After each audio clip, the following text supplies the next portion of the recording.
Hey, welcome to the Really Late Show. I'm Chris. Got Craig with me. Craig, how are you? Doing well. How are you, Chris? I'm okay. Like I was saying before the show, kind of a busy day, but we're here. We're Yeah, surviving. It's all good. we've made it to Monday night.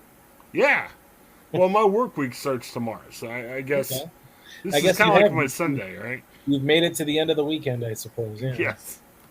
And it'd be nice if I could have Saturday and Sundays off, but Yeah. Monday's kind of nice having off. Yeah. Everyone used to get depressed Sunday going, crap, I gotta go to work tomorrow. I don't have that. Yeah. That's I just true. get depressed Monday night. But hey, I've got Craig. So Craig's helped me on my depression by doing these podcasts. So thanks again, Craig. You're the man. No problem. Big news happened today, and poor Joe Castle, not sure if he'll be with us tonight, but he got stuck with the story. Deshaun Watson got suspended this morning. Craig, you said this in our little pre show thing.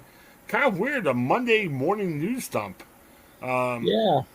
I mean, as journalists, I'm sure we've all seen it before, where big news like this, even in the sports world, gets dumped on a Friday afternoon, where offices are closed and people can avoid getting phone calls, or at least be like, "Hey, I wasn't in because you called me at 5 o'clock." Here we get a 9 a.m. Eastern time news dump, which is very, very strange. I mean, obviously, the judge in this case has the power to render her decision when she sees fit, and she decided that Monday morning was the opportune time. Why was it better than Friday afternoon, Thursday morning, Wednesday night last week? I don't know, but Monday morning it is. Yeah, and we can talk more about that later. I mean, the journalism people listen to this are curious, like, oh, well, great, it's 8 a.m., we can get in our print editions and other stuff. But, Yeah. first of all, from the football side, I did not read the whole 16-page report, but I was watching and listening to some pundits talk about it, and it was pretty upfront. Deshaun Watson has maintained his innocence throughout this, but the judge said, hey, he did stuff. He did stuff that was unwanted. The judge kind of felt that was the 6 games. She felt that was the biggest that she could impose. I mean, yeah, she could say 6 years, 60 years, whatever. I think she felt the 6 games was the highest. Craig, I got mixed feelings about that. He settled 3 more of his suits yesterday, so technically there's only one suit that's still out there. Um, I look back to my guy, Ben Roethlisberger. He had that probably 18 years ago, and he sold. Well, he sold the only 2 cases against him, and he ended up with 6 games. They narrowed it to 4. Craig, I wouldn't be surprised when this thing's all over. Deshaun ends up with 4 games. To be Wow. honest with you, well, Yeah. no, yeah, I'm not waving my Deshaun Watson banner or flag or saying he did nothing wrong. I just if I had to pick, like if we were gambling tonight and the eventual length of suspension, I would almost say it like that. The frustrating thing, and this was a debate on sports talk all day. Calvin Ridley got years suspension. He Yeah. parlayed on his own team. There was some argument, even if that was real or not. And it seems like the NFL is really like the Ridley thing was more football related since it was about football. The Watson thing was more personal conduct. And again, I'm not agreeing with it. I'm just telling you what I'm hearing and what my take on what happened to the NFL. It seems like the NFL is really getting more upset with on the field stuff than off the field. And I don't agree, and we could talk about why I don't agree, but I think that's the point the NFL is trying to make today.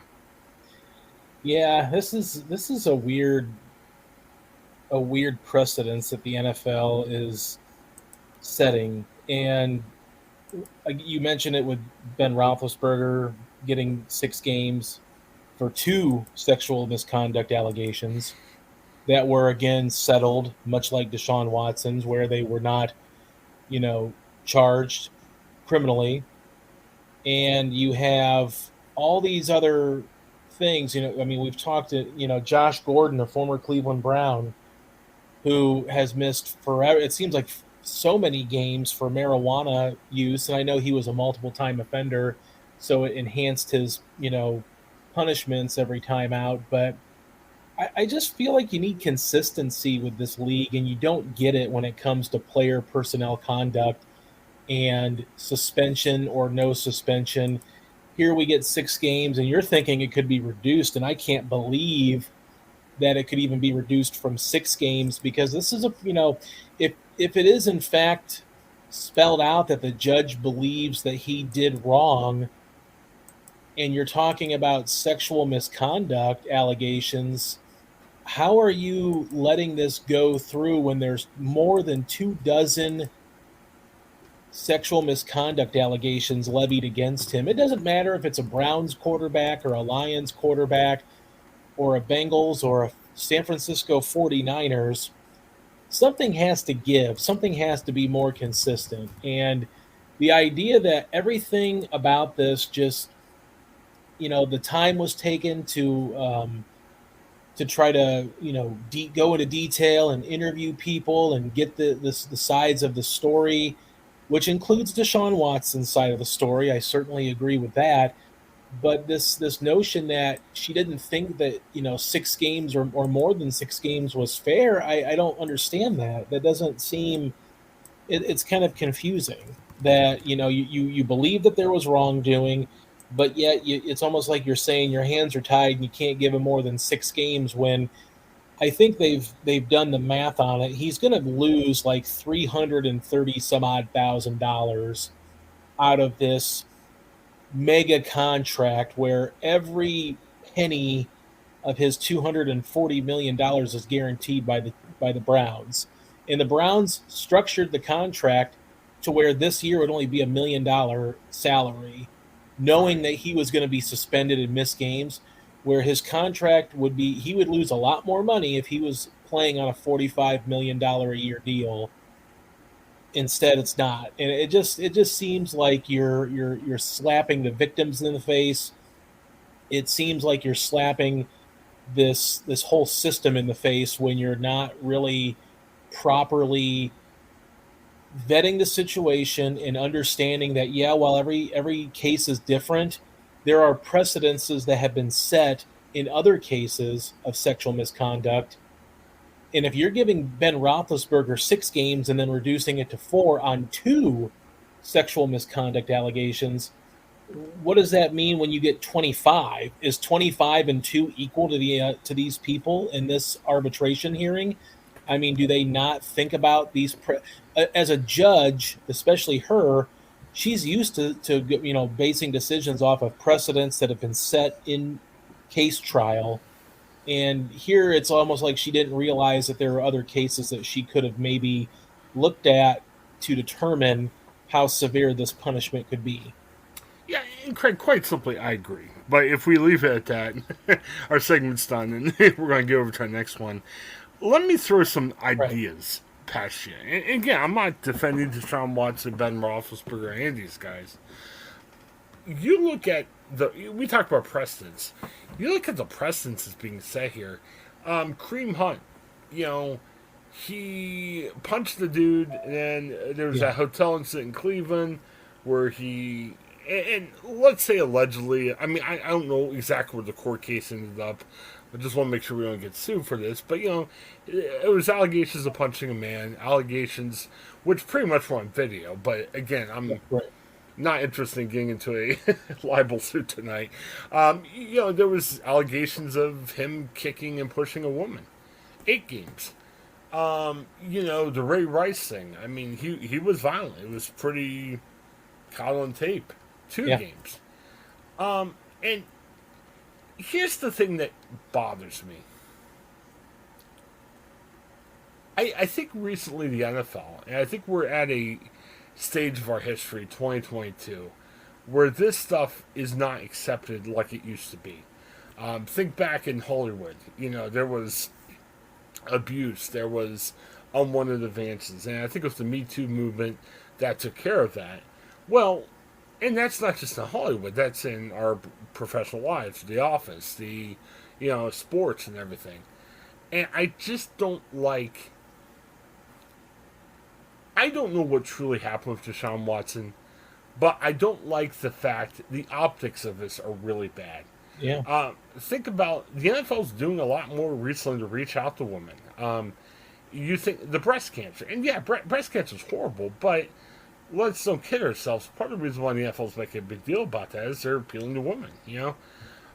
There's a women's professional tournament going on somewhere that one of the Browns' assistant coaches is a woman, is the head coach for U.S. Well, they don't do it just for the heck of it. They do it because they want the sport to reach out to more women. And you try to do it, and you try to have nice things like raising money for breast cancer and women playing football. And then you get this, and Craig, I mean, you've seen the coverage, you've lived here. People were ticked when this Deshaun Watson trade came down. Yeah. And Well, there were people that were okay with it, which, I mean, people are going to have their opinion on things, and that's fine. But at the same time, you just sat there and talked about, this league trying to appeal to women, and then here you get violence against women that doesn't result in hefty suspensions. yeah, You've got sexual misconduct allegations. It really comes across as tone deaf. and I'll tell you, I like Ben Roethlisberger. I like the fact that the Steelers finally got a franchise quarterback after some years without a franchise quarterback. But I'll tell you, Craig, when Ben had those allegations, that was relatively early in his career. I mean, I didn't hate him. I didn't not watch the Steelers or anything else like that. But Ben, throughout his career, was probably my 10th or 12th favorite Steeler, just because the whole thing creeped me out. You Yeah. know, and I'm a Steelers fan. Craig, if they hire a bunch of murderers, I'd probably still be a Steelers fan. Which tells you where my head's on some stuff. But the thing was, it took a long time, and near the end, I appreciate the fact that Ben seemed to reform his life. He seemed to find God. It was interesting. I don't think I got this far with you. Matt Hammett, that singer that we talked to on our other show a week or two ago, it was funny. He, the Steelers, one of the Steelers' owner's sons has a son with the same condition that Hammett's son has with the half a heart. And he was telling stories on the podcast about how he he got to know some of the Steelers, and he is a contemporary Christian singer. Big Ben's into contemporary Christian music now, so he told me he went to Ben's house, and he was like, "I'm not sure what to done with that because Hammett obviously knows the stories that we all know from 20 years ago." But he said, guys, he seems to have reformed. He has accountability coaches and everything, and he said like he walked away with a good thought about him. But honestly, Craig, that was 20 years. You know that a lot of us are still scratching our heads going, has he really cleaned up his life? We don't know. And it's this thing sticks with you. I think, Deshaun Watson might say, hey, this is bad PR. Yeah, maybe by the end of the year it'll be done, it'll be over with. No, this stuff sticks with you. And what frustrates me a little bit, I know it's part of football. We make fun of each other's teams and everything. But 18 years ago, throw Big Ben in jail forever, and he's horrible. And then some of these same people were like, "Oh, Deshaun Watson, why did he get 6 games? You should have got no games." NFL should have paid damages for defaming his great name or whatever. And it's frustrating.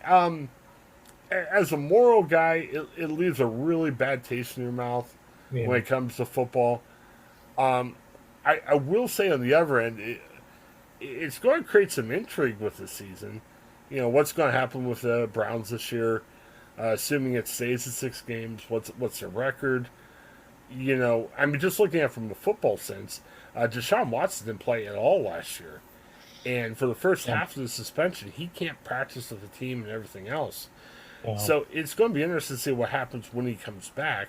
And again, Craig, I'm not overlooking the horrible things he's accused of, but from a football sense, it'd be like, man, I don't think he's going to forget how to play, but he's almost not going to play for a year and a half. I think he'll still be a good quarterback for the Browns, but there's going to be some rust build up, I bet. Yeah, obviously you've got to look at it from that perspective too, and you try to look at it from the football perspective while not downplaying the severity of what's happened and the victims involved in all of this, because these women are going to be living with this for the rest of their lives. And, I've seen some of the women who have appeared on like HBO Real Sports who are really broken up about what they experienced with him, whether it was right, wrong, or in between somewhere. They seem to be very genuinely affected by this. And again, everything has seemed to work out in the Browns' favor. Is it possible that his suspension's reduced? It could be. I mean, who knows? He has a chance to appeal this. The NFL has a chance to, give him more games, but I don't know Well, if the NFL wants to be involved in trying to appeal it and give him more games, because if they do, then is the NFL admitting that there's probably worse to the story than what has really gotten out? So I don't think the NFL wants to, get involved in this and make it 8 or 12 or a full season.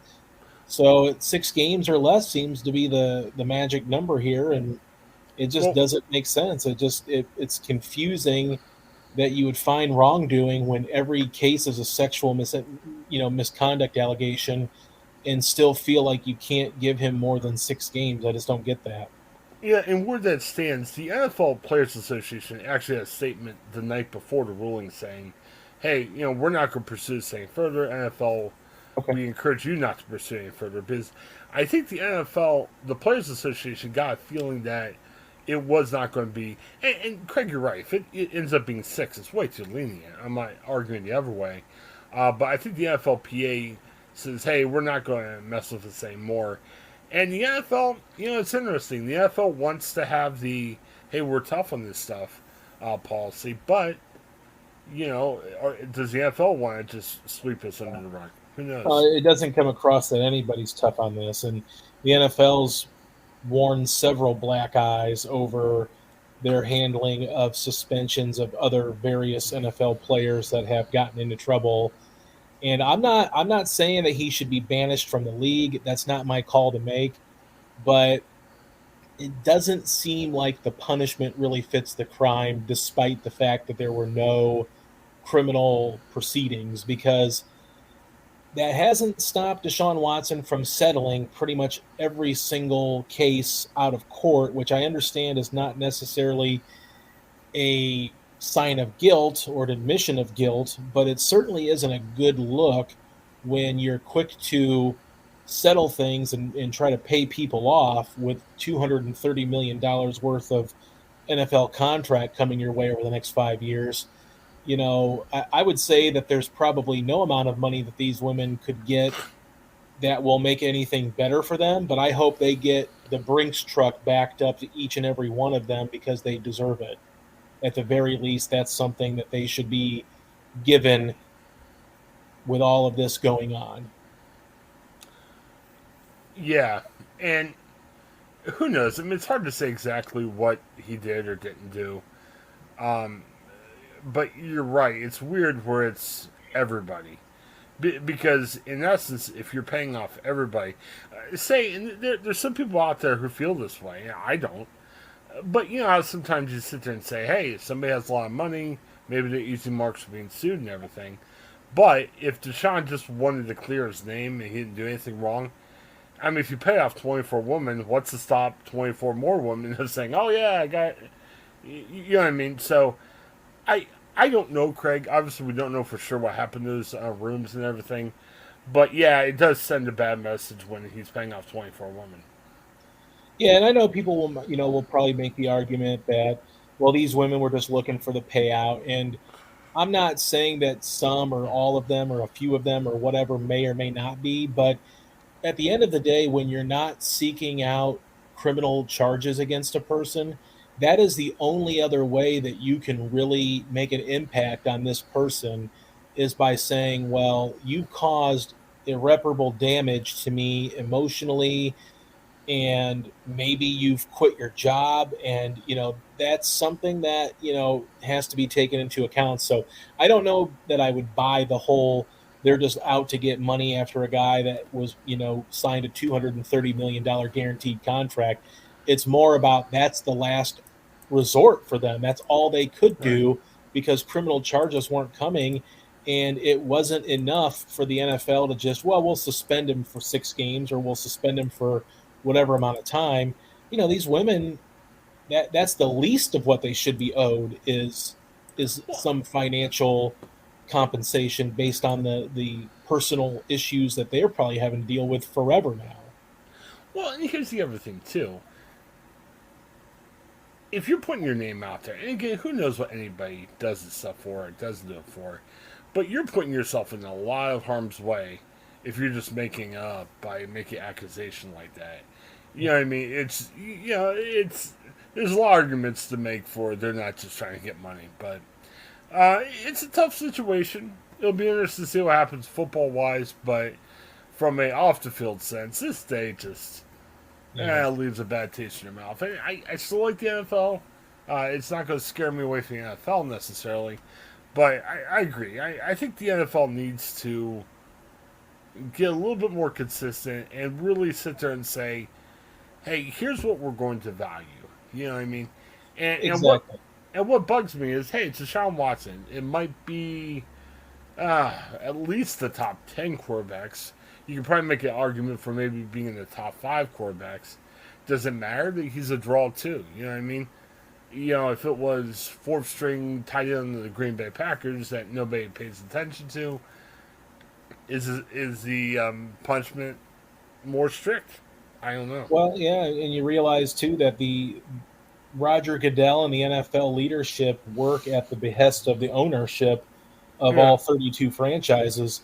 Who's one of those franchise owners that looks after the the commissioner's office? Well, it's the Haslam family, the owners of the Cleveland Browns. So um, it's not. It probably wouldn't be very uncommon for an owner to step in and say things have to get things can't be too bad for our players because this is our chance to win. And I would hope that Roger Goodell would scoff at that notion, but who's to say that he wouldn't? He's employed by these owners. These 32 owners have a chance to fire him if they so choose. So it just, the NFL has to be better. And like you said, you made a great point with this game is trying to grow and hopefully generate more female watching and participation. They've done a lot to try to put female in position of power, whether it's coaching or in the front office.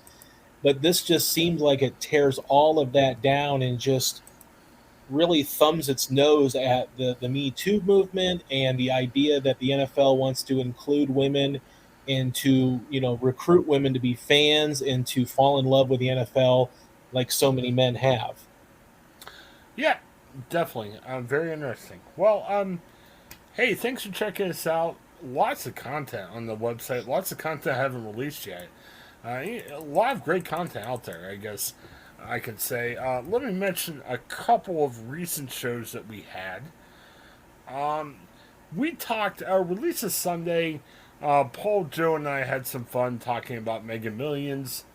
Talking about how crazy it is. Craig, I actually won a ticket. I signed up for this app. I got one free ticket for Mega Millions. So I was like, man, I'm going to win, Craig.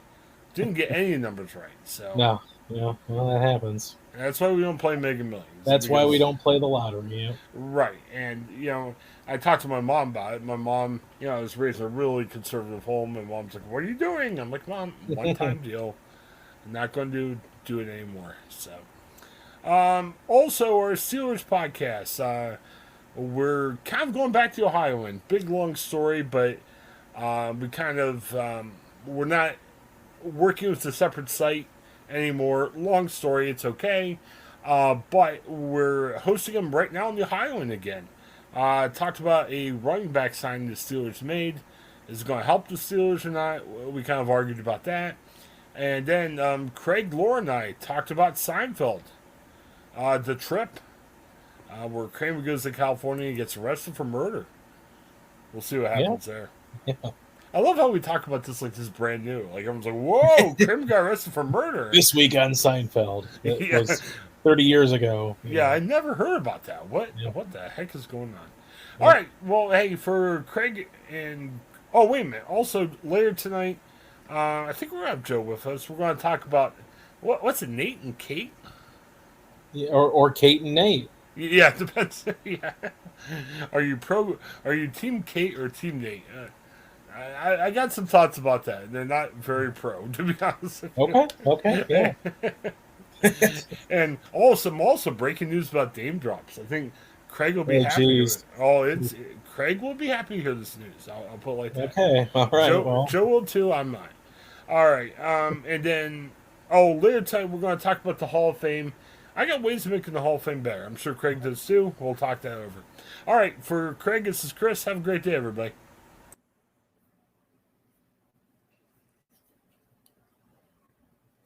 Hi, I'm Jennifer Mooney. Welcome to what is our new Hope Interrupted podcast based on the work from our book, Hope Interrupted, that I co-authored with my good friend Byron McCauley. Hey, Jennifer, I'm looking forward to this podcast as much as I was looking forward to writing this book with you. We hope to interview some high impact folks as well as have a little fun. We're going to cover stories of hope. To learn more about our podcast and our book, please visit www.hopeinterrupted.com.